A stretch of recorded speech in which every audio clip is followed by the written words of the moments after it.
Hi, good afternoon. My name is Chuck Schuler. I'm a member of our Management Advisory Services team with Cini-Little. I'm here with my colleague today, Tim O'Mara. Tim, would you like to introduce yourself and tell a little bit about yourself? Yes, hi, I'm Tim O'Mara. I'm also with Cini-Little with the MAS department. We oversee pretty much all of the consulting that is non-design related for food service for our Cini-Little clients. So, Tim, thank you very much. We've in the past few years been doing a lot of support for our clients with helping find and select an operating partner. Can you kind of walk us through some of your strategies to determine from the beginning of solicitation to the end of making a decision on how you support your client and guide your clients with making the right decision for that ultimate partner? Yeah, so the key is to actually find out what it is that they want for an end result with a contract partner. So it comes down to a lot of questions, a lot of background information that we ask. So the primary three questions that I think it's important to get are: if they have an existing food service operation, how has it been working? If it's going to be new, how would they like it to work? How they want food service to contribute culturally to their organization, and how they want it to contribute financially to the organization. Those three factors are extremely important in order to determine how we would proceed as far as matching them up with a list of bidders that then could end up with a contractor. And can you walk us through some of those initial first steps?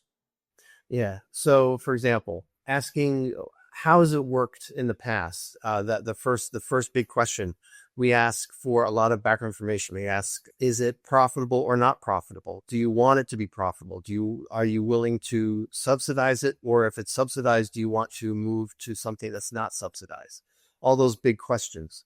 Um, Post pandemic, it's a big deal as far as what changes did you make that you didn't anticipate as a result of the pandemic. For example, did you have to go to a subsidized account that wasn't already in place? Do you want to go back to the way you were before? What changes do you have as far as employees coming to work on a daily basis? Or do you have now what a lot of companies have? Do you have that bell curve, right? Where you have a few people in on Monday and Friday and more in on Tuesday, Wednesday, Thursday? Do you offer free food Wednesdays, which is also a big trend now? In other words, what it is that you're doing, do you want to continue that? You get all that information. So essentially what we're trying to do is get a picture of how it's working. Then when we can write the RFP, say this is how it's working, but this is how they would like it to be, and paint that picture so the bidders have something to bid on.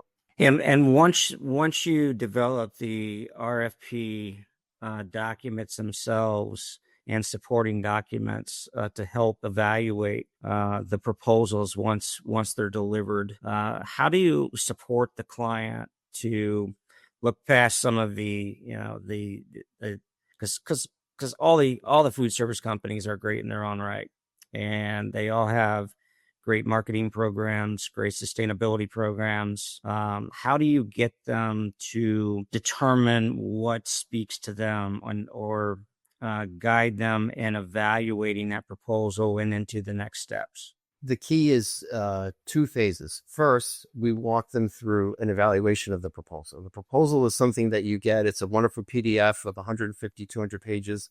It's pro formas. It's all that kind of stuff. And you evaluate that based on the criteria of what you determine you're going to evaluate them on. But then also you have to use your insight to sort of show them what to look for that's past and between the lines of the PDF that they got, right? So the key is to say, okay, yes, their revenue is really, really high. That's a desirable. Is it feasible? So we put that proposal through the desirable feasible test to make sure that what is in those beautiful pages that all these RFP respondents send us is actually both desirable and feasible. That then leads to, if we do site visits in order to say, okay, so let's take you on a site visit. that is emblematic of what the proposal states it would provide, to see it in action, to see if you, to help them conceptualize and see how it could potentially work for them. Then the second part is extremely important. If we're able to get a proposed general manager candidate, for example, have that person available for the client to interview and say, okay, we understand that company X, the marketing department had 90% of the input in how this proposal is put together. Can you please articulate to us that you understand that proposal, that you buy into that proposal, and how you would make that proposal actually successful if you were the general manager on site? Yeah, I would agree with that. I think the presentation and site visit portion allows the client to actually get better understanding, a little more intimate understanding of the organizations themselves and who shows up at some of those presentations. Are they all VP level sales folks, or are they bringing the boots on the ground, district managers, general managers, the people that they're gonna be working with every day, and do they have synergy with those individuals? And I think that's a really important element outside of just the proposal itself, as far as is this a good match? From there, after those site visits, those presentations have happened, what's the next steps? Can you walk us through those next steps of getting over that hump to making a decision and moving into the next phase of discussions? What I like to recommend is that the client actually think through what they've seen in the proposal, what they've seen in an experience in person in the site visits and the interviews, and say, okay, who am I most comfortable with? What does my gut tell me is the most likely contractor that I think we would be successful with? Now, the other part, though, is to make sure that they understand completely, assuming that we've asked some follow-up questions, that they fully understand what it is they're getting into as far as what they're agreeing to with the terms that their selected contractor has put forward. Make sure they understand that as far as operationally, financially, who's responsible for what. So that's where we get into the contract negotiation phase, where we take that proposal and weave it into a contract that they understand what their role is as the client, as far as overseeing that contract and making sure that they play their part, ensuring that it's successful. Can you share of any examples in your past of seemingly right matches that have just, maybe made it not to the starting line of starting up operations, or have started the operations and it just wasn't the right mix? Do you have any examples that you can possibly share? Yeah, there was a school that I worked with in New England. They were a very high-end, small liberal arts college, and they went with a new contractor, and they had very high hopes, which didn't come about because there was a failure with the on-site general manager. So the proposal was acceptable. Everything about it looked great and wonderful. The failure was the general manager, in that one was brought on site. It didn't work out. They brought another one in that was a retired military general, actually, who was a brilliant person, but knew nothing about food service, who was then flailing. And they were losing their subsidy amount, and in 1 month, the whole budget for the year.